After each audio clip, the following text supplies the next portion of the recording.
السلام علیکم احباب، زیبن نساء زیبی آپ سے مخاطب ہوں، اور جیسا کہ آپ کے علم میں ہے کہ رمضان کے حوالے سے میں مختلف چینلز پر جو ہیں وہ نیو پیجز پر جو ہے کچھ پروگرام جو ہے اسلامی موضوعات پر پیش کر رہی ہوں۔ تو گلوبل رائٹر ایسوسی ایشن اٹلی کا یہ پیج ہے، اور محمد نواز گلیانہ صاحب جو ہیں ان کی تنظیم ہے، صدر ہے وہ اس تنظیم کے، ان کے پیج پر بھی میں یہ پروگرام کر رہی ہوں۔ اور جو ہے جس عنوان کے تحت میں یہ پروگرام کر رہی ہوں اس کا نام ہے نیرنگ علم و ادب، یعنی ہم علم و ادب کے جتنے بھی مختلف متنوع رنگ ہیں ان سب پر گفتگو کرنا چاہتے ہیں اور بات کرنا چاہتے ہیں۔ تو آج میں نے جس موضوع کا انتخاب کیا ہے، تو جیسے کہ رمضان ہے تو رمضان کے مہینے سے میں نے بتا ہی دیا کہ ہم انہی موضوعات کا انتخاب کر رہے ہیں جن کا تعلق ہے کہ ہم اس دین کے بارے میں کچھ نہ کچھ معلومات حاصل کر سکیں۔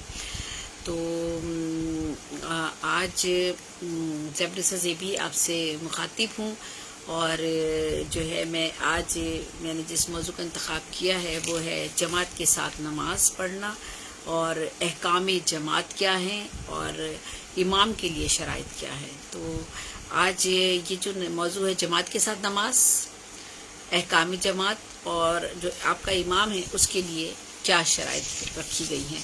تو جماعت میں شرکت کرنے کے لیے جماعت سے نماز پڑھنا جو ہے وہ سنت موقدہ کہلاتا ہے۔ بعض کے نزدیک واجب ہے، بعض کے نزدیک فرض ہے۔ اگر کوئی شخص جھکا ہوا جلدی سے آ کر امام کے ساتھ رکوع میں شامل ہو گیا، ٹھیک ہے، اور تکبیر تحریمہ کے سوائے رکوع میں جانے کی تکبیر انتقالی نہیں کی، تو ایسی صورت میں اگر وہ الف بے جیم کو صورتیں ہیں وہ میں آپ کو بتا رہی ہوں۔ الف صورت یہ ہے کہ اگر وہ ایسا جھکا ہوا آیا ہے کہ ہاتھ گھٹنوں پر پہنچ گئے تھے تو اسے وہ رکعت نہیں ملے گی، کیونکہ قیام جو فرض ہے وہ ترک ہو گیا، ٹھیک ہے۔ اچھا، بے اس کی شرط یہ ہے کہ اور اگر کھڑے ہو کر تقریب تحریمہ کہہ کر رکوع میں شامل ہو گیا ہے، اگرچہ رکوع میں جانے کی تکبیر انتقالی نہیں کہی، تو وہ رکعت اسے مل گئی، کیونکہ اس نے قیام جو فرض ہے کر لیا ہے۔ یعنی آپ کو بات سمجھ میں آئی؟ یعنی جو میں آپ کو بتا رہی ہوں کہ جماعت سے اگر آپ کو نماز پڑھنی ہے، کبھی کبھار ایسا ہوتا ہے نا کہ ہمارے دیر ہو جاتی ہے، تو اس صورتوں میں کچھ چیزیں ایسی ہیں جن کے بارے میں وضاحت کی جا رہی ہے کہ کیا آپ کی جماعت میں شرکت ہو گئی یا نہیں ہوئی، یا نماز آپ کی ہو جائے گی، یا آپ کی وہ رکعت آپ کو مل جائے گی یا نہیں ملے گی، کن حالتوں میں ملے گی، کن حالتوں میں نہیں ملے گی، یہ بات میں بتانا چاہ رہی ہوں آپ کو۔ تو آپ کو میں نے دونوں صورتیں بتا دیں۔ اس کے بعد تیسرا یہ ہے کہ بلا عذر اگر کوئی ایک پاؤں سے قیام کرے تو نماز مکروہ ہو جائے گی۔ یاد رکھیے کہ جماعت میں شرکت کے کچھ آداب، کچھ امور، کچھ جو ہے اصول ہیں، ان کے بارے میں میں آپ کو بتا رہی ہوں کہ بلا عذر اگر کوئی ایک پاؤں سے قیام کرے تو نماز مکروہ ہوگی۔ مقتدی پہلی رکعت میں سبحانک اللہم پڑھنے کے بعد خاموش رہے گا، اور مقتدی جہری نماز میں آمین آہستہ کہے گا۔ مقتدی قوما میں رکوع سے اٹھنے کے بعد ربنا کا حمد ہم جو کہتے ہیں، مقتدی قوما میں رکوع سے اٹھنے کے بعد جو ہے وہ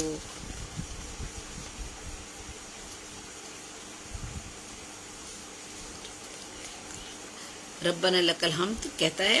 اچھا، جس مسجد میں ایک دفعہ جماعت مع اذان اور اقامت کی ہو جائے، پھر اس میں دوسری جماعت صرف ایسی صورت میں ہو سکتی ہے کہ یہ مسجد محلے کی ہو جس میں امام اور مؤذن اور نمازی معین ہوں، ٹھیک ہے۔ آپ یاد رکھیں، جس مسجد میں ایک دفعہ جماعت مع اذان اور اقامت کے ہو جائے تو پھر اس میں دوسری جماعت صرف اسی صورت میں ہو سکتی ہے کہ یہ مسجد محلے کی ہو جس میں امام اور مؤذن اور نمازی معین ہو، یعنی وہی نمازی ہو، وہی امام ہو، وہی مؤذن ہو جو اس میں معین کیا گیا اس مسجد میں، ٹھیک ہے۔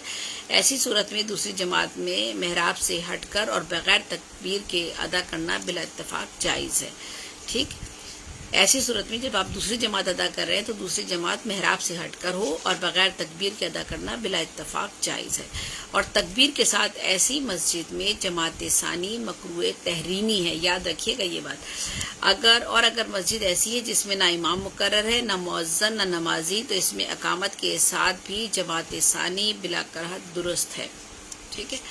مناسب تو نہیں ہے لیکن درست ہے۔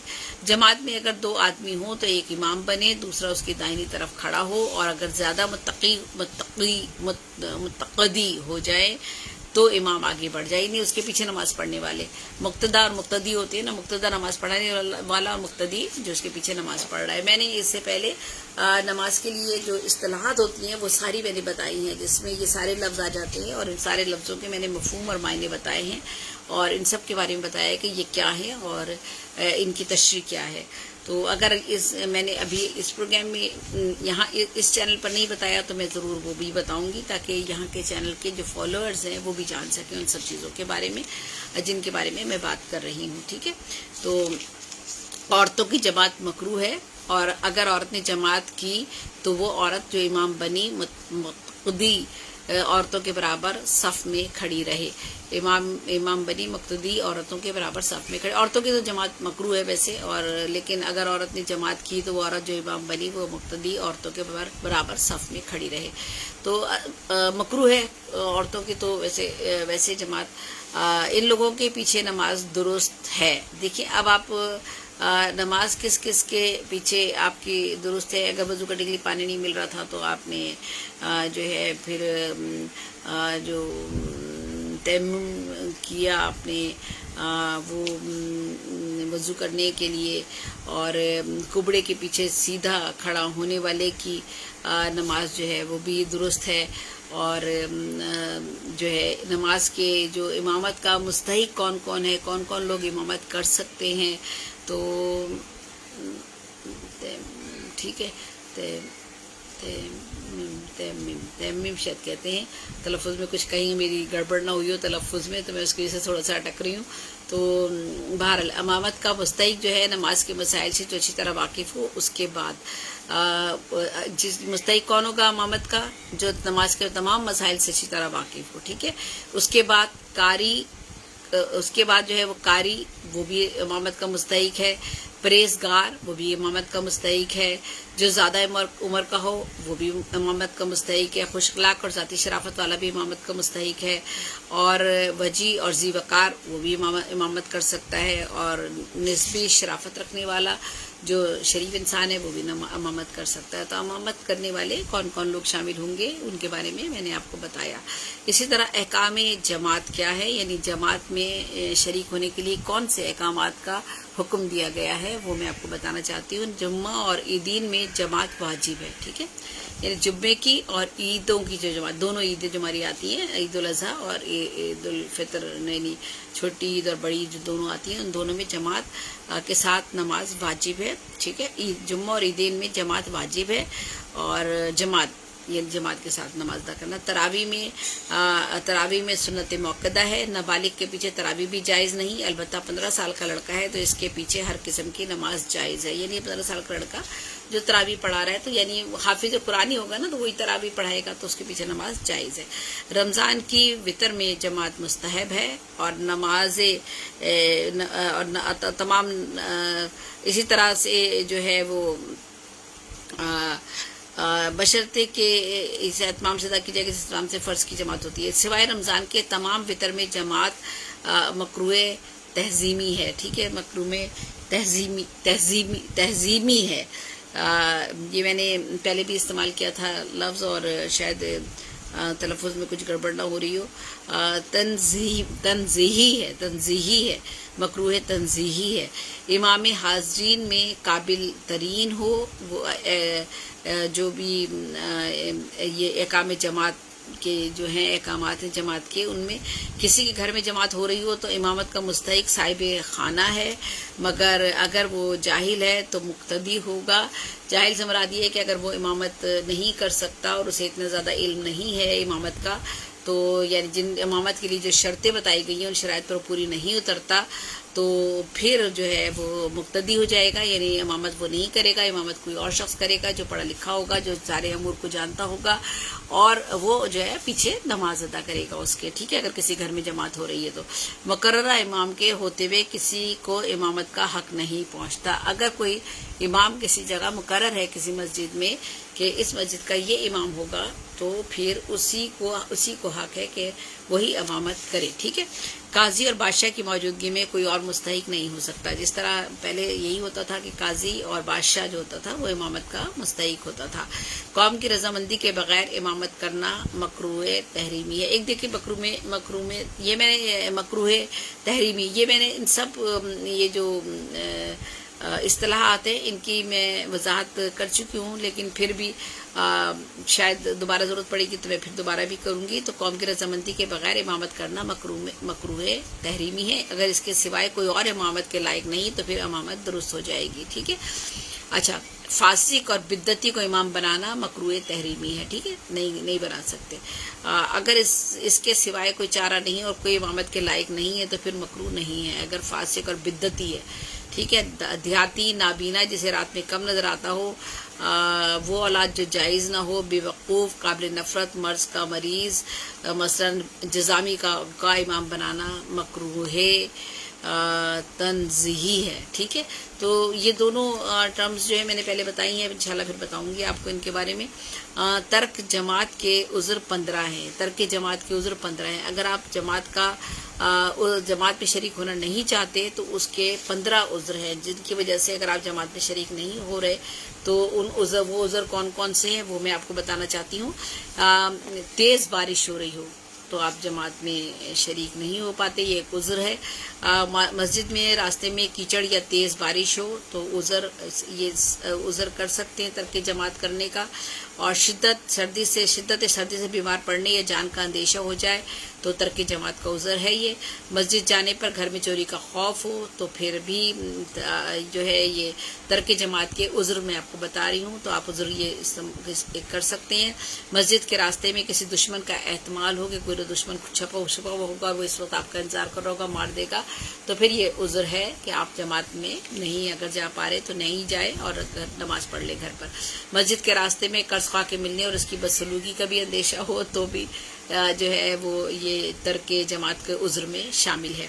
مسجد کا اندھیرے کی وجہ سے راستہ نہ سوچتا ہو، یعنی کسی کی نظر اتنی کمزور ہو کہ اندھیرا ہے راستے میں اور وہ اس کو راستہ نظر نہیں آتا اور وہ رات کو اندھیرے میں اس کو راستہ نظر نہیں آئے گا پوری طریقے سے، وہ گھر واپس لوٹنا مشکل ہو جائے گا یا مسجد تک پہنچنا صحیح طریقے سے جانا درست نہیں ہے تو نہیں جا پائے گا درست راستے سے، تو وہ پھر اس کے لیے بھی ترک جماعت کا عذر بن جاتا ہے.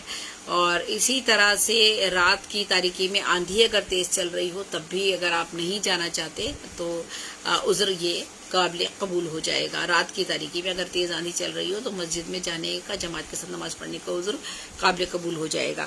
اچھا، اگر آپ کو واش روم جانے کی حاجت ہو، یہی میں کہہ سکتی ہوں، تو بھی آپ یہ عذر استعمال کرتے ہوئے جماعت ترک کر سکتے ہیں. مریض کی استعمال کرنے سے میری مراد یہ نہیں کہ آپ نے جان بوجھ کر کرنا ہے. یہ سارے عذر آپ کو یہ بتائے جا رہے ہیں کہ یہ 15 عذر ہے جو اگر آپ کے درمیان میں آ جاتے ہیں تو آپ ان کو مد نظر رکھتے ہوئے اگر مسجد جماعت کے ساتھ نماز نہیں پڑھ پا رہے ہیں تو یہ آپ کا عذر قابل قبول ہوگا. لیکن جان بوجھ کے کہ اگر بعض سی صورتیں ایسی ہیں کہ جان بوجھ کے آپ سوچ رہے ہیں اچھا جی چلو یہ عذر کر لیتے ہیں اس طرح سے، تو یہ مناسب نہیں ہوگا. مریض کی تیمارداری بنسبت جماعت ضروری اور افضل ہے، یعنی گھر میں آ کے اگر آپ کوئی بیمار ہے اور آپ اس کو تنہا چھوڑ کر نہیں جا سکتے، بیماری کی شدت ایسی ہے کہ آپ کو خطرہ ہو کہ اسے نقصان پیچھے میرے پہنچ سکتا ہے، کوئی میرا دیکھ بھال والا نہیں ہے، تو یہ عذر بھی قابل قبول ہے. بھوک لگی ہو اور احتمال ہو کہ دوران نماز بھوک کا خیال آئے گا تو جی یہ کہا گیا ہے کہ پہلے کھانا کھا لیں اس کے بعد پھر نماز ادا کریں.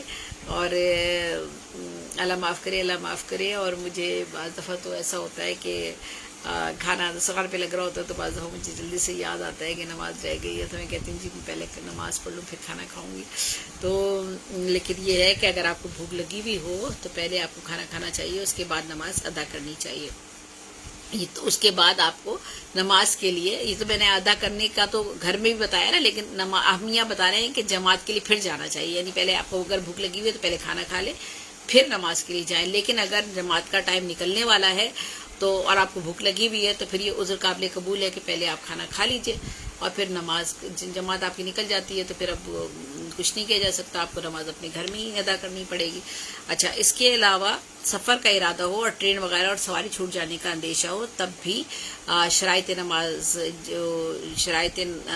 جو ترک جماعت کے عذر ہے اس میں یہ عذر بھی ایک قابل غور ہے، یعنی یہ بھی عذر استعمال کیا جا سکتا ہے، اور یہ اجازت ہے اس کی کہ سفر کا آپ کا ارادہ ہو، ٹرین وغیرہ سواری چھوٹ جانے کا اندیشہ ہو تو آپ جماعت میں نہ جائیں اور گھر پہ ہی نماز پڑھ لیں اور جلدی سے آپ نکل جائیں، کیونکہ وقت کا مسئلہ ہوگا۔ اچھا، فقہ وغیرہ کے مطالعے میں بے حد مصروف ہو، خیر ایسا تو کم ہی ہوتا ہے کہ آپ فقہ پڑھ رہے ہیں یا پڑھا رہے ہیں تو اور آپ گھر بچے بیٹھے ہوئے ہیں یا آپ معلم ہیں یا آپ مدرس ہیں، تو آپ علم تعلیم دے رہے تھے، گھر میں چاہے پڑھا رہے ہوں اپنے، تو آپ کو یہ عذر بھی پھر قابل غور ہے کہ پھر آپ جماعت کے ساتھ نماز پڑھنے نہیں جا پا رہے، تو جو ہے وہ یہ عذر قابل قبول ہو جائے گا۔ بیماری کی وجہ سے مسجد میں جانے سے آپ معذور ہیں، تب بھی یہ عذر قابل قبول ہے ترک جماعت کا۔ اور اگر کسی نے فجر یا مغرب کی فرض نماز شروع کی اور جماعت کے لیے تکبیر کہی گئی تو نماز توڑ کر جماعت میں شریک ہو جائے، چاہے ایک رکعت پڑھ چکا ہو۔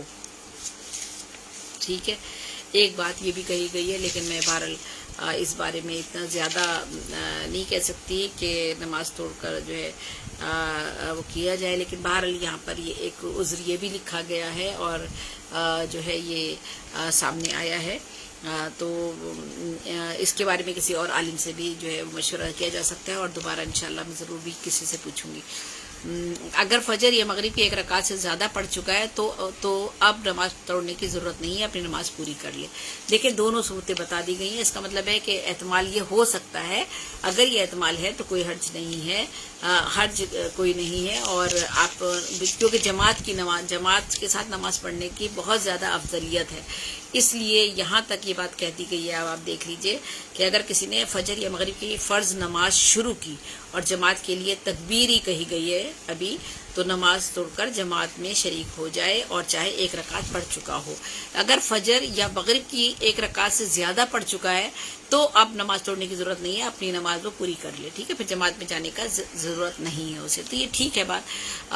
اور اگر کسی نے ظہر یا عصر یا عشاء کی فرض نماز شروع کی اور جماعت کے لیے تکبیر ہوئی تو نماز جو ہے وہ توڑ کر جماعت میں مل جائے۔ اگر رکعت کا سجدہ کر لیا ہے مسجد میں، اگر وہ کر رہا ہے یا پہلے سے بیٹھا ہوا تھا یا تھوڑی سی دیر ہو گئی تھی یا کوئی اور وجہ ہوگی، تو تب یہ ترک جماعت کے لیے جو ہے وہ اصول بتائے جا رہے ہیں۔ اگر ایک رکعت کا سجدہ کر لیا ہے تو دوسری رکعت پوری کر کے جماعت میں مل جائے، یہ دو رکعتیں نفل ہو جائیں گی، اور اگر ایک رکعت سے کم پڑی ہے تو نماز توڑ کر جماعت میں مل جائے۔ اگر 4 رکعت والی نمازیں 3 رکعت پڑھ چکا ہے تو تکبیر ہونے کے باوجود اپنی نماز پوری کرنے کے بعد نفل کی نیت کر کے جماعت میں شامل ہو جائے، ٹھیک ہے۔ یہ دیکھیں یہ سہولتیں اور یہ ہمارے کس طرح سے آپ کو بتائی گئی ہیں۔ اگر فجر کی سنت پڑھنے سے جماعت کا نہ ملنے کا اندیشہ ہو تو سنت کو چھوڑ کر جماعت میں شامل ہو جائے، اور یعنی آپ یہ دیکھ لیجئے، اور جو ہے وہ کہتے ہیں کہ اور اگر ایک رکعت بھی جماعت سے ملنے کی توقع ہو تو سنت پڑھ کر جماعت میں شامل ہو جائے۔ اگر فجر کی سنت چھوٹ جائے اور صرف فرض ادا ہوئے ہوں تو جب تک سورج نہ نکلے قضا نہ کرے۔ اچھا، فجر کی سنت چھوٹ جائیں اور صرف فرض ادا ہوئے ہوں تو جب تک سورج نہ نکلے قضا ادا نہ کرے۔ اچھا بالکل ٹھیک ہے۔ بعض کے نزدیک، کیونکہ اکثر ہی ہوتا ہے کہ ہم فرض پڑھ لیتے ہیں، سنت اور نفل اور دوسری چیزیں رہ جاتی ہیں، تو فرض تو ہم جلدی سے پڑھ لیتے ہیں، بعض دفعہ ایسا ہوتا ہے، تو اس کے لیے یہ بات بھی ایک پوائنٹ جس کی نشاندہی کی گئی ہے، میں بھی اس پر غور کروں گی، کیونکہ یہ ہو جاتا ہے کبھی کبھار۔ اگر فجر کی سنت چھوٹ جائے اور صرف فرض ادا ہوئے ہوں تو جب تک سورج نہ نکلے پھر قضا ادا نہ کرے، یعنی پھر قضا آپ نے اگر پڑھنی ہے سنتوں کی اور جو باقی تو آپ نے فجر کے، تو پھر آپ سورج نہ نکلے تو قضا نہ کرے۔ اگر فجر کی سنت چھوٹ جائے اور صرف فرض ادا ہوئے ہوں تو جب تک سورج نہ نکلے، پھر سورج جب نکلا تو پھر اس وقت آپ قضا نماز پڑھ سکتے ہیں سنت کی صرف۔ بعض کے نزدیک زوال سے پہلے قضا کر سکتا ہے، ٹھیک ہے، دونوں صورتیں ہیں بعض کے نزدیک۔ اگر کسی کی فجر کی سنت اور فرض دونوں چھوٹ جائیں تو سورج نکلنے کے بعد زوال سے پہلے دونوں نمازیں ادا کرے، ٹھیک ہے، یہ بات بھی صحیح ہے۔ سورج تو نکلنے کے بعد ہی پڑھ رہے ہیں تو پھر سنت بھی پڑھ سکتے ہیں اور فرض بھی پڑھ سکتے ہیں، بالکل ٹھیک ہے. اور زوال کے بعد صرف فرض ادا کریں. اور زوال کا وقت آ گیا اور آپ کو یاد آیا کہ آپ کا صبح آپ فجر کی نماز پڑھنا آج بھول گئے، اور اگر آپ نے کوئی وعدہ کیا ہے اپنے آپ سے کہ میں نے کوئی 5 نمازیں پڑھنی ہے، لیکن اگر کبھی ایسا ہو جاتا ہے تو اگر کسی کی فجر کی سنت اور فرض دونوں چھوٹ جائے تو سورج نکلنے کے بعد زوال سے پہلے دونوں نمازیں ادا کر لیں اور زوال کے بعد صرف فرض نماز ادا کریں. ظہر کی 4 سنتیں موقعہ اگر جماعت میں شریک ہونے کی وجہ سے چھوٹ جائیں تو فرض کے بعد ان 4 سنت رکعتوں کو پڑھے اور ان کے بعد 2 سنت پڑھے. سوائے ظہر کی سنتوں کے کسی سنت کی قضا نہیں ہے. اب آپ دیکھیے گا کہ آج میں نے آپ کو جماعت میں شرکت کرنے کے لیے بھی بہت ساری چیزوں کی اہمیت ہے، بہت سارے اصول اور امور ہیں جن کو ہمیں مد نظر رکھنا پڑتا ہے. یعنی جماعت میں شرکت کرنے کے لیے یعنی کتنا اہم موضوع ہے. بظاہر تو ہمیں ایسا لگ رہا ہے جیسے شاید اس موضوع کو جو ہے وہ اس موضوع کے علاوہ اور بھی بہت سے موضوع زیادہ اہم ہوں گے، لیکن یہ بھی موضوع اپنی جگہ بہت اہمیت رکھتا ہے کہ جماعت حاصل کرنا اور جماعت کے لیے دوڑنا، مسجد کی جماعت ہمیں مل جائے اور ہم جماعت کے ساتھ نماز ادا کریں، کتنا اہم ہے اور کتنا ضروری ہے. تو یہ ساری باتیں کہ کن کن حالتوں میں آپ نے جو ہے وہ جماعت کے ساتھ آپ نے نماز ادا کرنا جو ہے وہ آپ کو کے لیے آپ کو جن امور کا بتایا گیا ہے وہ ضروری ہے، ان کا جاننا آپ کے لیے. امامت کس کو کرنی چاہیے، کون اس کا مستحق ہے، یہ بات بھی آپ کو پتہ ہونی چاہیے. احکام جماعت کیا ہے، یعنی کیا کیا حکم ہے کہ جماعت میں شریک ہونے کے لیے یعنی کن کن موقعوں پر اور کس طرح سے آپ کو جماعت میں شریک ہونا ہے. اور اگر جو ہے پھر ترک جماعت کے کون کون سے عذر ہیں، یعنی کون سے عذر ایسے ہیں جس کی وجہ سے آپ جماعت کا ترک جماعت اگر کرنا چاہ رہے ہیں تو آپ وہ عذر قابل قبول آپ کے لیے ہو جائیں گے، لیکن جان بوجھ کر نہیں. مگر اگر ہلکی سی بارش ہو رہی ہے تو آپ نے کہا جی تیز بارش اگر ہو رہی ہے تو اب ہم نہیں جا رہے تو ٹھیک ہے، آپ جماعت میں پھر نہیں جا سکیں گے. پھر دیکھیں اگر ہلکی بارش ہو رہی ہے تو آپ جا سکتے ہیں تو پھر آپ جا سکتے ہیں، پھر آپ کو جماعت میں شریک ہو کے نماز پڑھنا چاہیے. تو یہ وہ ساری چیزیں ہیں کہ جس میں آپ کو احکام جماعت بھی بتائے گئے ہیں، ترک جماعت کے آپ کو 15-16 عذر بھی بتائے گئے ہیں، امامت کے لیے مستحق ہونا کتنا ضروری ہے، کہ امامت جو شخص کر رہا ہے وہ کن کن چیزیں کون کون سی چیزیں اس کو آنی چاہیے، کن کن چیزوں میں ماہر ہونا چاہیے. احکام جماعت کیا ہے، جماعت میں شرکت کے فوائد کیا ہے، جماعت سے نماز پڑھنا جو ہے وہ کیا کہلاتا ہے اور کیا طریقہ کاری، ان سب چیزوں کے بارے میں آج میں نے آپ کو بتایا ہے. اور اپنی طرف سے کوشش کی ہے کہ آپ کو جس حد تک بھی مجھے معلومات مہیا ہوئیں اور میں نے جو مقالہ تحریر کیا اس میں آپ کو ممکنہ معلومات جو ہے ممکن پہنچا سکوں. اگر اس میں کوئی کمی بیشی رہ گئی ہو یا کسی خطا کا احتمال ہو، بل تو نہیں ہے، کیونکہ میں نے بھی بہت تحقیق کرنے کے بعد یہ سب چیزیں مد نظر رکھ کر پھر پیش کر رہی ہوں میں آپ کے سامنے. اگر ہو تو اس کے لیے میں پہلے سے آپ لوگوں سے معذرت خواہ ہوں، اور خطا کو معاف کرنے والا میرا رب ہے. میری نیت میرا رب جانتا ہے، کیونکہ میں صرف یہ چاہتی ہوں کہ جو باتیں مجھے نہیں پتہ مجھے میرے علم میں بھی آئیں اور وہ باتیں میں آگے بھی لوگوں تک منتقل کر سکوں، اپنے بچوں تک، اپنی نئی نسل تک منتقل کر سکوں. تو آج میں نے آپ کے ساتھ اس موضوع پر گفتگو کی ہے اور میں بہت شکر گزار ہوں، گلوبل رائٹر ایسوسی ایشن کی بہت شکر گزار ہوں کہ ان کے لیے میں یہ پروگرام ان کے پیج پر کر رہی ہوں. اور یہ اٹلی کی تنظیم ہے، محمد نواز گلیانہ صاحب اس کے جو ہے وہ پریزیڈنٹ ہیں، صدر ہیں، اور حارث دھانیال جو ہیں وہ ماشاءاللہ ہمارے مددگار ہوتے ہیں، فلائر وغیرہ بناتے ہیں اور پوری دل جمی کے ساتھ وہ کام کرتے ہیں، خاص طور پر اس حوالے سے کہ جب ہم اسلامی موضوعات پر پروگرام کر رہے ہیں تو ان کی پوری کوشش ہوتی ہے کہ فلائر اتنا اچھا بن جائے کہ لوگ اس کی طرف متوجہ ہوں اور جو ہے وہ اس پروگرام کو دیکھنا چاہیں. اور اس پروگرام کو آگے بڑھانے کے لیے بھی محمد نواز گلیانہ صاحب اپنی تئیں بہت سی کوششیں کرتے ہیں تاکہ زیادہ سے زیادہ لوگ اس تک پہنچ سکیں. تو میں بہت شکر گزار ہوں یہ نواز گلیانہ صاحب کی، گلوبل رائٹر ایسوسی ایشن اٹلی کی، اور ان کا جو یہ پروگرام جس عنوان کے تحت میں کرتی ہوں وہ نیرنگ علم و ادب ہے. زیبن سزیبی آپ سے مخاطب ہوں، اجازت دیجیے. اللہ حافظ، اللہ نگہبان، اور اللہ تعالی ہم سب کو اپنے حفظ و امان میں رکھے. پاکستان زندہ باد.